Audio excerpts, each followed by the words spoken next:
Assalamualaikum warahmatullahi wabarakatuh. Nama Andini NIM 052, kelas PBS B semester 4, mata kuliah Manajemen Pengawasan Bank dan Lembaga Keuangan Syariah.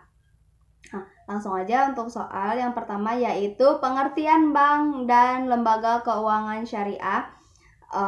Bank menurut Undang-Undang Nomor 10 Tahun 1998 yaitu sebuah lembaga keuangan yang berfungsi menghimpun dan menyalurkan dana dalam bentuk kredit atau pembayaran guna meningkatkan taraf hidup masyarakat. Sedangkan lembaga keuangan syariah menurut Dewan Pengawas Nasional yaitu lembaga keuangan yang menyalurkan produk keuangan syariah dan mendapat izin operasional sebagai lembaga keuangan syariah. Untuk soal yang kedua, yaitu peran bank sentral terhadap pemerintahan.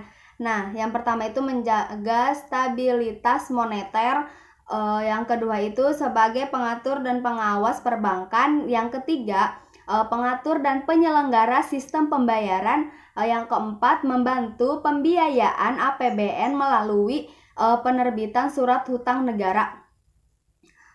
Yang kelima yaitu memberikan saran tentang perbankan, ekonomi, dan keuangan kepada pemerintah. Kemudian melakukan kerjasama dengan bank sentral negara lain bersama lembaga internasional lainnya. Soal yang ketiga yaitu imbas COVID-19 terhadap kondisi perekonomian di Indonesia, khususnya itu imbas bagi perbankan dan lembaga keuangan syariah. Seperti yang kita ketahui bahwasanya COVID-19 ini juga berdampak pada perekonomian negara. Yang pertama itu dampak ke pariwisata dan perdagangan. Sektor pariwisata merupakan salah satu sektor yang berperan penting dalam pertumbuhan perekonomian Indonesia dan memiliki kontribusi devisa terbesar kedua setelah devisa hasil ekspor kelapa sawit. Sektor perdagangan ekspor impor juga akan terganggu.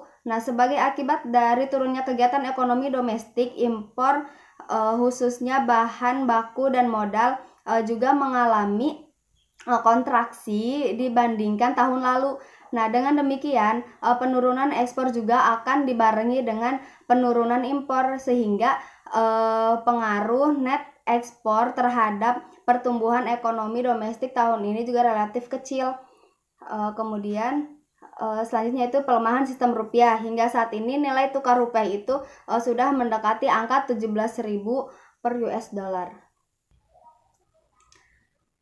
Kemudian dampak COVID-19 pada perbankan dan lembaga keuangan syariah yaitu merontokkan pasar modal. Kemudian indeks harga saham gabungan juga ditutup turun 1,3% di level 3.937. Kemudian menjatuhkan nilai tukar rupiah juga. Harga jual dolar Amerika Serikat di 5 bank besar itu menembus angka 17.000. Sementara kurs referensi Jakarta Interbank spot dollar rate itu menempatkan nilai rupiah itu di posisi 16.608 per dolar Amerika. Bank-bank Indonesia menghadapi tekanan kualitas aset jangka pendek yang signifikan. Karena pelambatan kegiatan ekonomi akan menghambat pertumbuhan kredit. Kemudian untuk soal yang keempat yaitu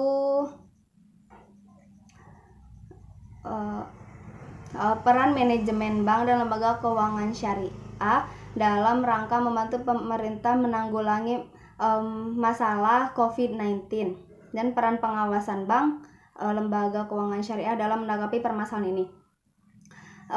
Dalam hal ini sikap seorang manajer dan lembaga keuangan syariah dalam menanggulangi COVID-19 ini bisa dengan memulai work from home. Nah, dalam kondisi seperti ini, internet sebagai motor penggerak pusatnya teknologi informasi yang hadir dalam penyelamat kegiatan masyarakat di berbagai kondisi, tak terkecuali untuk urusan perbankan. Nah, sudah banyak aplikasi bank yang siap diakses dari smartphone dan bisa dilakukan dari rumah di masa work from home. Nah, sebagai contoh nih, Bank Syariah Mandiri dengan aplikasi Mandiri Syariah Mobile atau MSM, nasabah Bank Syariah Mandiri dapat tetap mengakses layanan perbankan sambil bekerja dari rumah. Nah, layanan transaksi seperti pembayaran kewajiban bulanan, mencakup tagihan PLN, telepon, uang kuliah, asuransi, internet, BPJS, sampai membayar zakat, infak, dan sodakoh bisa dilakukan melalui MSM. Nah, kemudian pihak bank dalam menanggulangi masalah COVID-19 ini, pihak bank juga bisa batasi jam operasional bank untuk menghindari penularan pandemi COVID-19 ini.